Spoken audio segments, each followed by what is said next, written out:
Hello everyone, welcome to drama one. एक Korean लड़की बाज़ार में सलजम बेच रही थी। वो सबको बता रही थी कि ये स्पेशली कोरिया से आए हैं। वहाँ पर लोग इकट्ठा होते हैं, पर वो लोग कहते हैं कि ये तो मामूली सी मूली है, इसमें कोई ख़ास बात नहीं है। वहाँ पर एक लड़का रुक जाता है तो वो कोरियन लड़की उसे मूली देने की ट्राई करती है। वो भागने लगता है तो ये लड़की उसके पीछे जाती है। बाजार में एक घोड़ा तेज़ी से आ रहा था एंड इस लड़की की टक्कर उससे हो जाती है तो वो हवा में उड़ने लगती है। वो ऐसे ही उड़ते हुए हमसे कहती है कि मैं यहाँ पर अपनी फैमिली को ढूंढने के लिए आई हूँ। मैं इंडिया, इजिप्ट और यूरोप के देश में भी गई पर मुझे वहाँ पर कुछ भी नहीं मिला।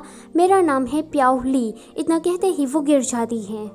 वो घोड़ा वैनलाओ का था। वैनलाओ उस कोरियन लड़की को देखकर कहता है कि जल्दी से इसे इंपीरियल डॉक्टर के पास ले जाओ। यान भागती हुई आती है और कहती है कि राजा एक कोरियन लड़की को यहाँ पर लाए हैं। जो कहती है कि नहीं, ऐसा नहीं हो सकता।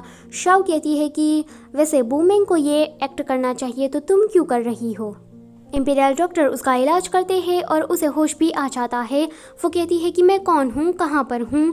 तो इंपीरियल डॉक्टर कहता है कि इसके सर पर चोट लगी है, इसकी वजह से इसकी याददाश्त चली गई है। फैलाओ कहता है कि जो भी हो पर इसे ठीक करो। इतना कहते ही वो वहाँ से चला जाता है। ये चारों ही उस कोरियन लड़की से मिलने के लिए आते हैं। आपस में ही ये लोग जान पहचान कर लेते हैं। आगे वो कोरियन लड़की इंपीरियल किचन में जाती है। इंपीरियल शेफ कहता है कि आज कोरिया से बहुत सारा खाने का सामान आया है। वो लड़की प्याऊ ली जब कोरियन किमची रेडिश को देखती है तो उसे याद आ जाता है कि अरे हाँ, वो तो कोरियन है। वुमेन पूछती है कि तो तुम्हें कुछ याद आया। तो वो कहती है कि हाँ, बस मुझे यही याद आया। आगे जब वो कोरियन खाना खाती है तो उसे सब कुछ याद आ जाता है। वो राजा की तस्वीर को देख रही थी, मतलब वैनलाओ के पिता की तस्वीर देख रही थी।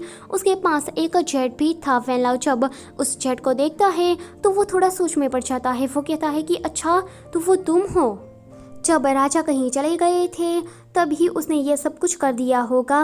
वैनलाओ कहता है कि तुम मेरी सौतेली बहन हो। प्याउली कहती है कि मियाने ओप्पा। वैनलाओ कहता है कि इसने क्या कहा। तो बूमेंग कहती है कि मियाने का मतलब होता है सॉरी और ओप्पा का मतलब होता है कि भाई। वैनलाओ कहता है कि जब कि ये बात तुम्हें पता लग ही गई है तो तुम ये बात मेरी माँ को मत बताना वरना वो हर्ट हो जाएगी। पर हाँ, मैं तुम्हारी पूरी रिस्पॉन्सिबिलिटी लेने के लिए तैयार हूँ और इस सब के लिए मियान है। अचानक से ही ये तीनों नीचे गिर जाती है। वो एम्बेरस होती है तो ऐसे एक्ट करने लगती है कि जैसे वो लोग स्लीप वॉक कर रहे हो। आगे वो लोग चली जाती है। प्याउली कहती है कि खामसाम्मिदा ओप्पा।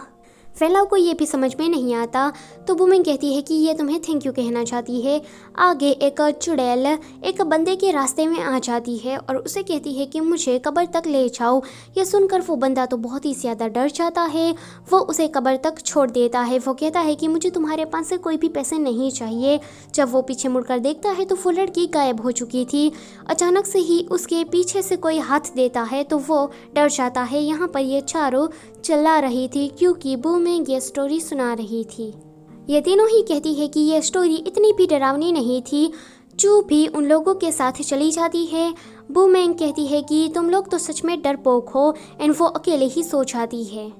उस रात बिजली भी चमक रही थी। बूमेंग देखती है कि उसकी घर की खिड़की खुली है तो वो बंद करने के लिए जाती है तो वो ये नज़ारा देखकर बेहोश ही हो जाती है। वैसे ये तीनों की हरकत थी। वो कहती है कि क्या ये बेहोश हो गई? देखो, हमें कह रही थी कि हम डरपोक हैं। पर अच्छी फ्रेंड होने के नाते वो लोग बूमेंग को ठीक तरह से सुलाकर वहाँ से चली जाती है।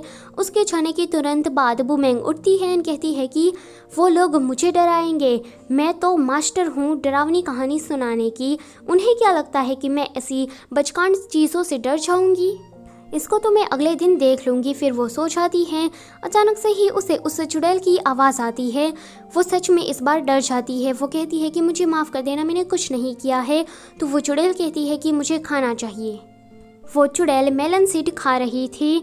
अगले दिन बूमेंग देखती है तो मेलन सीड सच में वहाँ पर नहीं थे। वो डर जाती है कि क्या वो चुड़ैल सच में यहाँ पर आई थी, यानी कि वो मेरा कोई सपना नहीं था। आगे बूमेंग सबको ये बात बता रही थी कि उसने चुड़ैल सच में देखी है, पर कोई भी उसकी बात पर यकीन नहीं कर रहा था। अगली रात फिर से वो चुड़ैल बूमेंग के पास आती है। बूमेंग कहती है कि तुम्हें मुझसे क्या चाहिए, क्या तुम अपनी मौत का बदला लेना चाहती हो?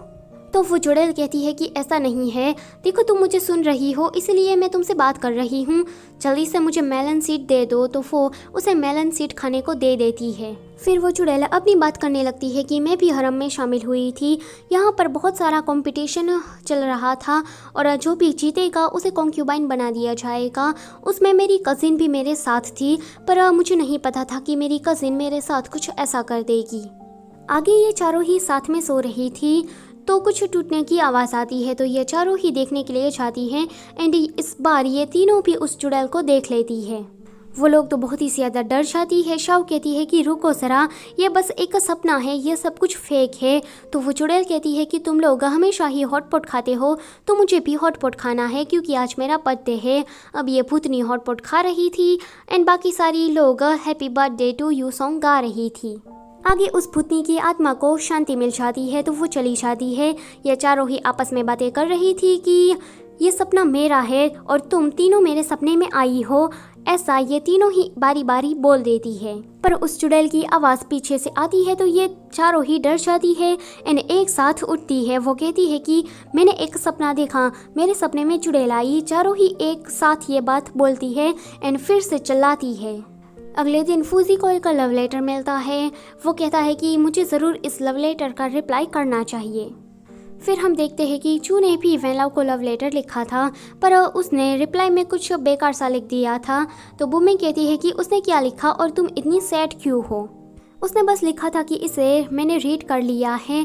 तो बुमिंग कहती है कि मैं तुम्हारी मदद लव लेटर लिखने में करूँगी क्योंकि मैं अपने ज़माने में लव गुरु हुआ करती थी। फूजी बहुत ही सैड गार्डन में घूम रहा था। बुमिंग उसके पास आती है तो फूजी अपने लव लेटर वाली बात उसे बता देता है कि मैं काफ़ी टाइम से एक लड़की को लव लेटर लिख रहा हूँ, पर आज वो मुझे ब्रेकअप करने की बात कर रही है। तो बुमिंग कहती है कि ज़रा दिखाओ तो तुम्हारी लव लेटर। बुमिंग और ये सारी लोग उस लव लेटर को पढ़ रही थी। उस लड़की ने लिखा था कि मैं बीमार हूँ, मैं अकेली हूँ, वगैरह वगैरह। तो फूजी ने बस रिप्लाई में एक ही बात लिखी थी, पानी पी लो, तुम्हारी सेहत अच्छी हो जाएगी। बुमिंग कहती है कि फूजी तुम तो एंटी रोमांटिक निकले। उस लड़की ने ये लिखा है कि मेरे शाओ फूफू, मेरे ना हाथ बहुत ही सूख गए हैं। तो रिप्लाई में तुमने क्या कहा कि पानी पी लो, हाइजीनिक रहने से हाथ अच्छे हो जाएंगे। आगे से जब भी उस लड़की का लव लेटर आए ना तो तुम मुझे कह देना, मैं उस लड़की को लव लेटर लिख दूंगी। फिर हम एक लड़की को देखते हैं, यही मेड फूजी को लव लेटर लिख रही थी। आगे फूजी आता है एंड उसका पोर्ट्रेट बनाता है। फूजी ने जो पोर्ट्रेट बनाया था उसी पोर्ट्रेट को वो लड़की फूजी को लव लेटर में भेज देती है कि मैं ऐसी दिखती हूँ। फूजी जब देखता है तो वो समझ जाता है कि ये तो वही लड़की है। वो गुस्से से उसके पास जाता है। वो कहता है कि अच्छा तो वो तुम हो, तुमने ना मेरा दिमाग ख़राब करके रखा है। तो वो लड़की कहती है कि मैं कब से तुम्हें लव लेटर लिख रही थी, छः।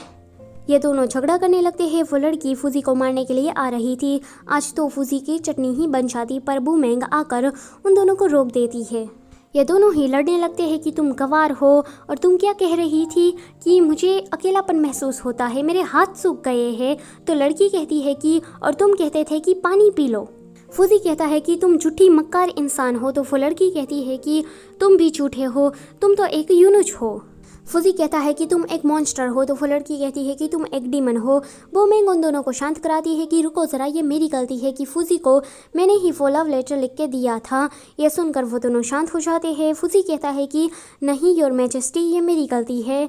तो वो लड़की कहती है कि नहीं ये मेरी गलती है। अब इसी बात पर भी ये दोनों झगड़ने लगती है कि ये मेरी गलती है, नहीं ये मेरी गलती है। ये तीनों ही दूर से इस नज़ारे का मज़ा उठा रही थी। सो ये वाला एपिसोड होता है यहीं पर ही ख़त्म। Don't forget to like, share and subscribe. Thank you for watching.